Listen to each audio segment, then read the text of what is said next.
નમસ્કાર ખેડૂત મિત્રો, આજે આપણે એક ભીંડાના ખેતરમાં ઊભા છીએ। તમે કદાચ ખેતર જોઈને વિચારતા હશો કે આ ભીંડાનું ખેતર જેવું કંઈ લાગતું નથી એમ, પણ એકચ્યુઅલી ભીંડાનું ખેતર જ છે। આ તમે જોઈ શકો છો, ભીંડા જ છે।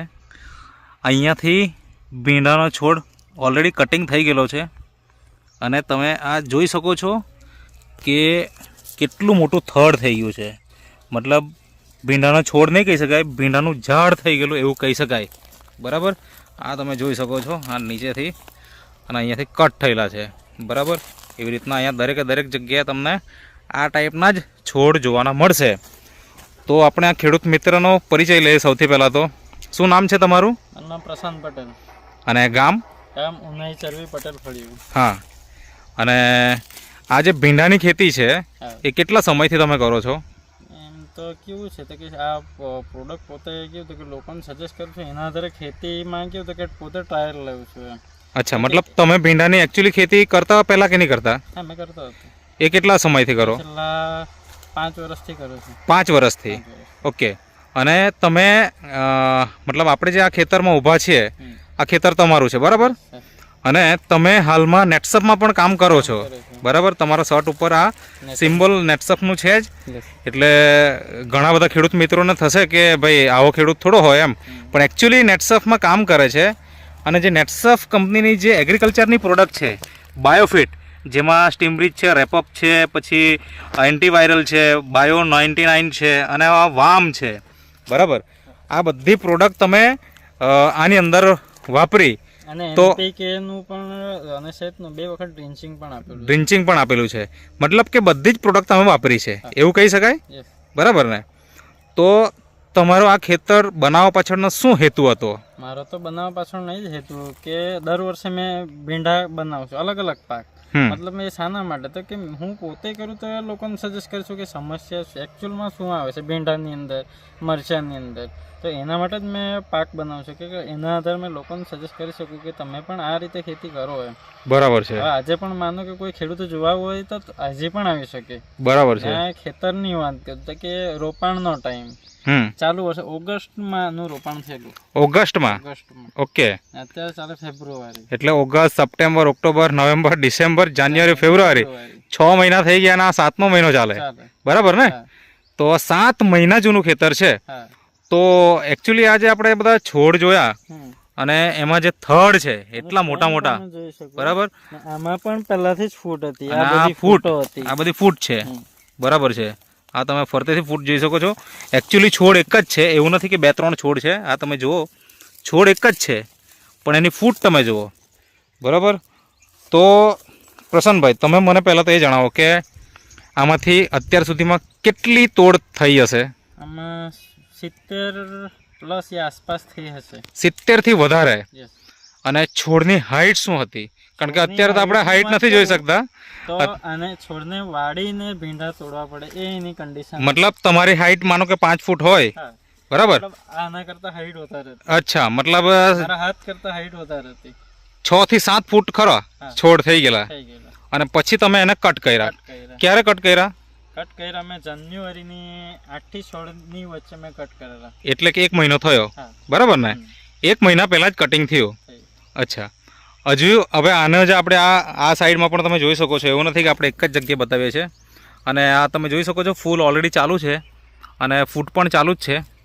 હવે તમે આની અંદર શરૂઆતમાંથી ટ્રીટમેન્ટ કેવી રીતના કરી એ થોડીક વાત કરો। શરૂઆતની વાત કરું કે શરૂઆતના બેઝમાં પાયામાં તો કે પટ આપીને જર્મિનેશન કરેલું, ઓકે। એનાથી કેવું હતું કે વરસાદ ચાલુ હતો, આ વર્ષે વરસાદ સૌથી વધારે, બરાબર? એ તો છે, મે મહિનાથી ચાલુ થયેલો તો લગભગ ઓક્ટોબર નવેમ્બર સુધી ચાલતો રહ્યો, બરાબર? સમય દરમિયાન કીધું કે મારી સાથે જેનું પણ વાવેતર કર્યું તેમના ભીંડા બધાના મારી ગયેલા, પણ આપણું કેવું જર્મિનેશન પટ સાથે મેં આપેલું ને તો એનાથી આ ભીંડા બચી ગયેલા, બરાબર? પણ વરસાદ ચાલુ રહે કન્ટિન્યુ, એના કારણે સમસ્યા શું આવેલી તો કે ભીંડા બધા નીચે આડા પડી ગયેલા, બરાબર? નીચે આડા પડી ગયા એટલે એના માટે મેં એનપીકે, શેત, વામનું મેં એક વખત ડ્રેન્ચિંગ આપ્યું, પછી પાછું 15 દિવસ પછી પાછું રિપીટ કર્યું, તો એનાથી પાછા ઊભા પણ થઈ ગયા સ્ટેન્ડ। મતલબ શરૂઆતના બેઝની વાત કરું તો સ્ટેન્ડ એકદમ પાતળું, અચ્છા, મતલબ અગરબત્તીની છડીની જેમ પાતળું હતું. ઓકે. પણ આની અંદર મેં કમ્પ્લીટ ટ્રીટમેન્ટ કરી આનાથી સ્ટેન્ડની મજબૂતાઈ વધી ગઈ. મતલબ થડ મજબૂત થઈ ગયું, જાડું થયું અને મૂળ ફેલાયા. મૂળ ફેલાય. હવે એની મૂળની વાત કરીએ તો કે મૂળ અહીંયાથી લઈને આ છોડ છે, આ છોડ થી લઈને પેલા છોડ સુધી મૂળ પહોંચેલા હોય. અચ્છા. કારણ કે મૂળની જાડાઈ પણ હવે આંગળી જેવા તો એના ખાલી મૂળ. તમને કેવી રીતના ખબર પડી ગઈ? મેં જોયું ને. અચ્છા. પાણી જયારે આ વખતે લાસ્ટ એક વખત પાણી મેં એમ જ છોડ્યું એમ. જયારે પાણી છોડ્યું ત્યારે બધા મૂળ દેખાય. બરાબર છે. એના આધારે ખબર પડે ને, છોડના આધારે જ ખબર પડી જાય કે એના મૂળ કેવા હોય. બરાબર છે. તો આ થડના હિસાબે આપણે 100% અનુમાન લગાવી શકીએ. અને જો કોઈ પાક્કો ખેડૂત મિત્ર હશે તો એને તો ખબર પડશે જ કે એના મૂળિયા ક્યાં સુધી ફેલાયા છે. હા. ને છોડની વાત કરીએ કે એક છોડે એવરેજ 200 સીધી ભીંડા તૂટ્યા છે. ઓકે. પહેલો ફાયદો તો તમને ચોમાસામાં ભીંડા ટકી રહ્યા એ થયો, બરાબર. બીજો ફાયદો એ થયો કે એના મૂળિયા ફેલાયા અને થડ એકદમ મજબૂત થઈ ગયા અને એના કારણે ફૂટ સારી નીકળી. ફૂટ તો નીકળી જ પણ હાઈટ પણ મોટી થઈ, બરાબર, કે જે 6 થી 7 ફૂટ સુધી ગઈ રહી. બરાબર. હવે એની સાથે તમે કીધું ઉત્પાદન, તો ઉત્પાદનમાં શું થયું? બિયારણની વાત કરીએ તો બિયારણનું વાવેતર છે 100 ગ્રામનું જ વાવેતર છે. ઓહો, કયું બિયારણ હતું એ? ગૌરી. ગૌરી. અચ્છા. 100 ગ્રામની અંદર મેં 40 કિલો સુધી ઉત્પાદન લીધું છે. 40 કિલો દરરોજનું કે એક દિવસ છોડીને? એક દિવસ છોડીને 100 ગ્રામ બિયારણમાં 40 કિલોનું ઉત્પાદન. અને માનો કે તાપ જો હોય તો રોજ તોડવું પડે, 20-25 કિલો રોજ તોડવા પડે. ઓકે. તો આ તમારું ખેતર કેટલું હશે? આ પૂરું ખેતર છે અંદાજે? પણ બહુ આઈડિયા નથી. પણ આમાં 100 ગ્રામ જ ભીંડા તમે નાખેલા છે. અને તમે જે પદ્ધતિ અપનાવેલી છે એ બધા ખેડૂત કરતા કંઈક અલગ છે.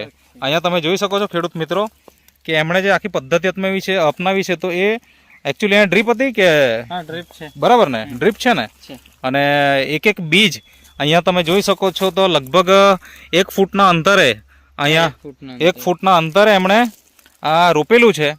અને એ હિસાબે એ લોકોએ મતલબ પહેલાંથી જ વિચારેલું હતું કે ભીંડાના છોડ જ એવા એના મતલબ ફૂટ નીકળવાની છે કે આ છોડ મતલબ જેટલા દૂર રોપશું એટલો એનો ગ્રોથ થશે. બરાબર ને?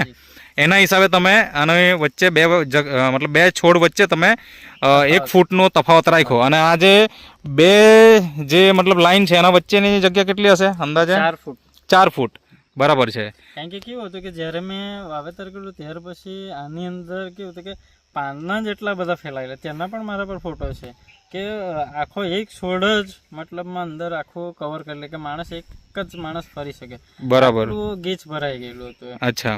ને વાત કરું તો કે સ્ટીમરીતનો રેગ્યુલર ઉપયોગ દર વીકની અંદર ઉપયોગથી અમે ફોટા પણ લીધા કે જેની અંદર ઉપર મતલબમાં ભીંડામાં ટોચકી ઉપર કોઈ દિવસ ફૂટ નથી આવતી, પણ આના ઉપયોગથી ટોચકી ઉપર પણ ફૂટ આવે છે. ઓહો, મતલબ કે એક વસ્તુ તો છે કે ઉત્પાદન જબરજસ્ત થયું. તો કેવું ભીંડાના હિસાબે કેટલું જેવું, મતલબ એક ભીંડા ઉપર કેટલા ભીંડા લાગ્યા હશે અંદાજે? એક ભીંડાના છોડ ઉપર વાત કરીએ તો કે 200 સુધી ભીંડા લાગ્યા છે. 200 સુધી? અને આમ નોર્મલી કેટલાક લાગે એમ જોવા જાય તો? એવરેજ ખેડૂતોની વાત કરીએ તો એવરેજ ખેડૂતને 15 ભીંડા કે 20 ભીંડા. બરાબર. એનું ચેપ્ટર ક્લોઝ જ થઈ જાય. બરાબર છે. આમાં કેવું છે તો પહેલેથી ફૂટ પણ હતી જ ને તેમાં પાછી અત્યારે નવી ફૂટ નીકળવાની ચાલુ છે. બરાબર. એના કારણથી ખેતર લોંગ ટાઈમ સુધી ચાલે. હવે અત્યાર સુધી તમે કીધું કેટલી તોડ તોડી?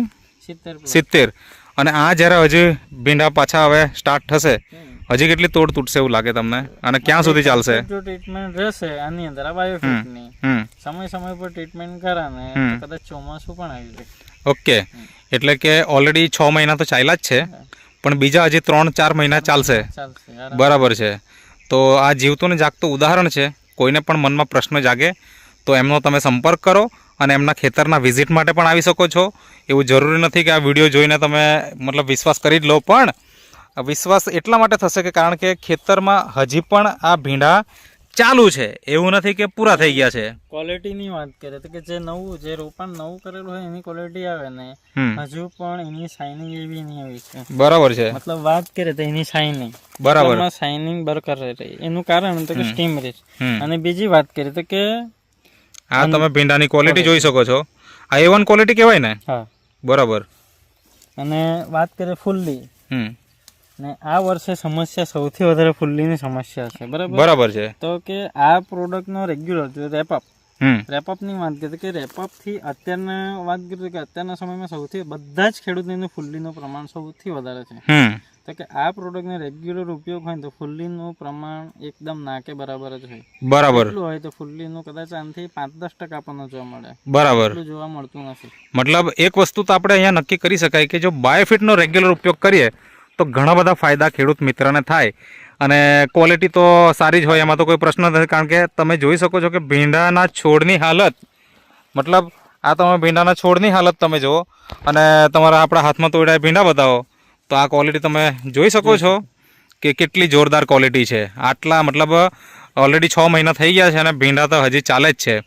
તો વાત માટે પણ અમે બહારથી કેમિકલનો છેલ્લા 2 મહિનાથી કોઈ ઉપયોગ નથી કરતો. આમ કેટલા દિવસ ઉપયોગ કરતા કોઈ કેમિકલનો? કેમિકલની વાત કરીએ આપણે એક દિવસ છોડીને સ્પ્રે કરવા જ પડે. હા, હવે એન્ટીવાયરલની વાત કરીએ આપણે એન્ટીવાયરલનો જો રેગ્યુલર ઉપયોગ હોય ને તો એક વીકની અંદર એક જ વખત છંટકાવ કરવો પડે. બરાબર છે. મતલબ કે ક્યારેક જરૂર પડે એમ. ક્યારેક જ જરૂર પડે. બરાબર. અને એમાં પાયામાં ખાતર શું નાખેલું? પાયાની વાત કરીએ કે સિસ્ટમેટિક ખાતરનો મેં ઉપયોગ કરેલો. મતલબમાં ખેતીને લઈને વાત કરીએ કે ટોટલી એટલે એક સાથે તમે રાસાયણિક ખાતર આપી દેલું એવું નથી? આની અંદર વાત કરું તો કે રાસાયણિકની અત્યાર સુધીમાં ઓનલી એક જ બેગ ગઈ છે. એક જ બેગ? મતલબ આ તમે ખેડૂત મિત્રો ખેતર જો ત્યાં સુધી દેખાય છે, આ અહીંયા સુધીનું ખેતર છે. આ ભીંડાના છોડ પણ તમે જોઈ શકો છો કેટલા ઊંચા થઈ ગયા છે આ સાઈડમાં, અને આ અહીંયા સુધીનું ખેતર છે. મતલબ આ પૂરું ખેતર છે અને એમાં ઊંચા છોડ એ નથી, એ ઊંચા મતલબ ફૂટ જ છે. બરાબર, છોડ નથી, ફૂટ છે. ચાલો ને બતાવો ને થોડું, એટલે થોડા ખેડૂતને પણ ખ્યાલ આવે કે ભાઈ અહીંયા છોડ પટલા કેમ દેખાય એમ. તો એકચ્યુઅલી આ છોડ નથી, આ જોઈ શકો છો એકચ્યુઅલી છોડ તો આ છે. બરાબર ને? હા, કટિંગ થયેલો છે અને આ તો ફૂટ છે. તો ફૂટ અહીંયા સુધી આવી ગઈ. આગળ થોડું બતાવો ને. એટલે એવું નથી કે એક જ છોડ, બધી જગ્યાએ એવી રીતના જ છે. આ પણ ફૂટ જ છે. આ જો આ પણ ફૂટ જ છે.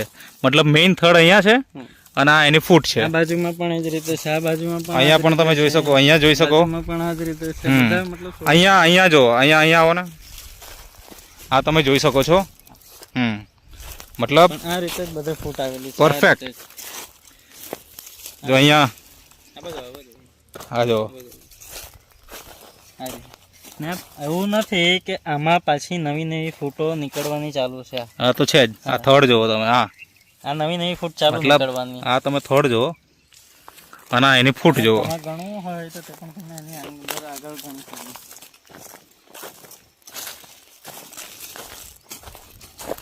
આ એક છોડ છે. હવે આ આટલો હાઈટ વાળો છે છોડ. તમે નજીક આવો ને, ઊભા રહો ને, હાથ ઊંચો કરો ને. મતલબ આ તમે જોઈ શકો છો, આપણે 6 ફૂટની વાત કરી તો એક્ઝેક્ટ 6 થી 7 ફૂટ. પેલા જે સ્ટેન્ડ હતા એના કરતા થોડું અનોર્મલ છે. હા બરાબર, આ છેડા પર છે ખેતર. હા, અહીંયા તમે જોઈ શકો છો આ પાડને નજીકમાં છે. ઓકે, તે છતાં પણ આટલી ફૂટ છે અને આટલું જાડું થડ થઈ ગયું. અચ્છા, આની અંદર ગણતરી કરવા જાય તો મેં 120 સુધી મેં ગણ્યા છે ભીંડા. અચ્છા, અંદર 120 સુધી ભીંડા તૂટી ગયા છે. 120 સુધી ભીંડા તૂટી ગયા. એવું પણ નથી કે પેર, હવે બધાની વાત કરીએ કે બધામાં પેર કેવી આવે તો કેક વેત ઉપર આવે. બરાબર, એવું નથી, પેર પણ ટૂંકી પેરો આવે. તો આ પણ એક ફાયદો થઈ ગયો ને કે સીધા ભીંડા વધી ગયા એવું બી નથી. એમ લાગ આવતો ગયો અને પેર પણ સાઈઝ નાની છે, નજીક છે, જેથી ખેડૂતોને ફાયદો થાય. ઓકે પ્રશાંતભાઈ, હવે મને એ જણાવો કે ઘણા બધા ખેડૂત મિત્રો આ વિડીયો જોશે અને તમે 6 મહિના ચલાવ્યા, હજી તમારી વાત એવી છે કે 3 થી 4 મહિના બીજા ચલાવવા છે. બરાબર, તો ઉત્પાદન તો સારું મેળવ્યું જ છે અને જમીન જે છે એનો બરાબર તમે ઉપયોગ કર્યો છે.